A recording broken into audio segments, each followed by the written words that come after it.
на почеток да се заблагодарам за организацијата на оваа научна расправа по однос на еден од најважните предизвици со кои се соочува државата на патот кон евроатлантските интеграции. И навистина, како дел од современите текови, и ние како држава не сме имуни на лажните вести, на популистичката пропаганда која што доведува до конфузија на перцепцијата на фактите, така да мислам дека ваквите научни расправи ќе се навремени и добри за да овозможат граѓаните да донесат правилна одлука на 30 септември. Дозволете јас на кратко во духот на ова што господинот Андов го зборуваше да го кажам мојот став, мои согледувања по однос на политичкиот контекст во кој се потпишува овој договор. Прво да кажам дека Македонија е Балкан во мало, во смисла на етничкиот и религиозниот и културниот диверзитет. Меѓутоа, има една специфичност по тоа што Република Македонија ја има најдено формулата како да биде функционална, мултиетничка, мултирелигиозна демократија.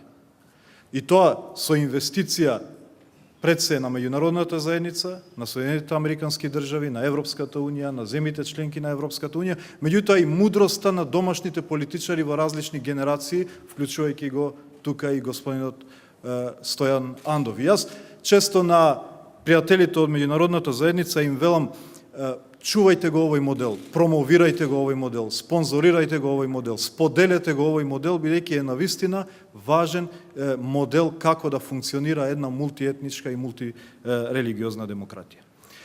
Каде се поставуваат темелите според мене на тој модел на функционална демократија? Сметам дека тој модел го поставуваат два договора, потпишани во една иста година.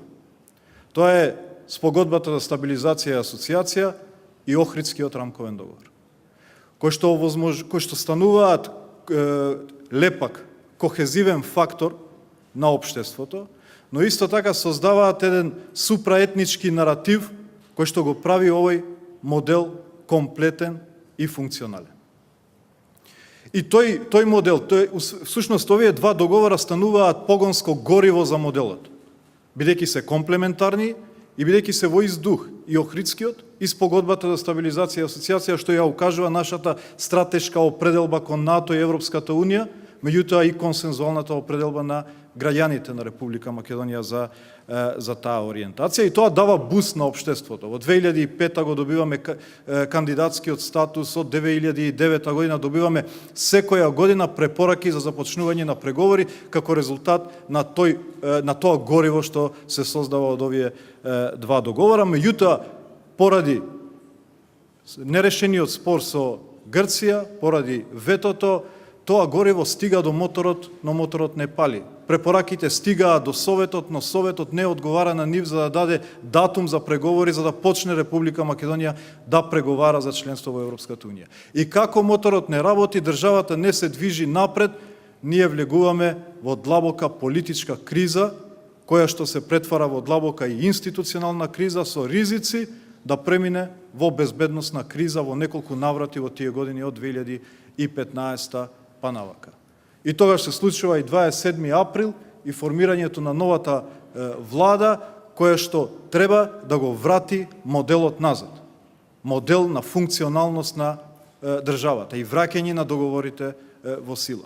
И тогаш владата прави така наречен мастер план, во кој што се амбицира за една година, за само една година, да реши три важни политички прашања кои што двата договора ќе ги вратат во погон.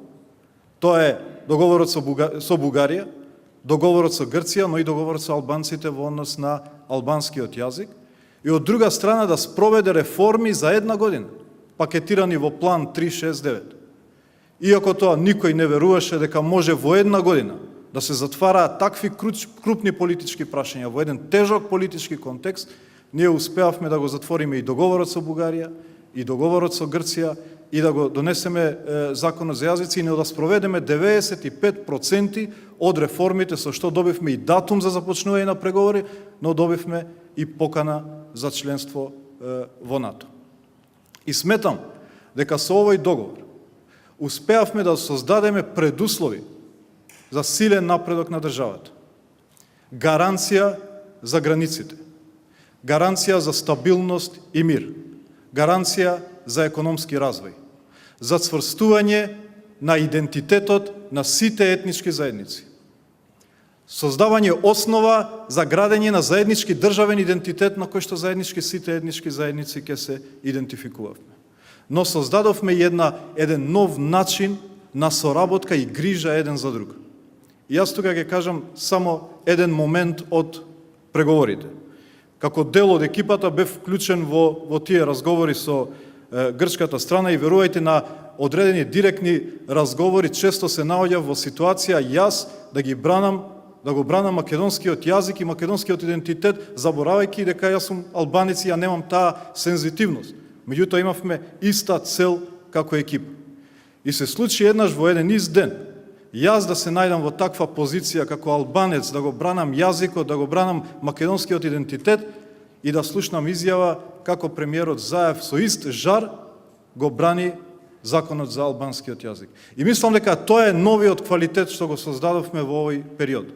Јас како албанец бранам македонски вредности и премиерот како македонец брани вредности кои што се значени за нас како албанци.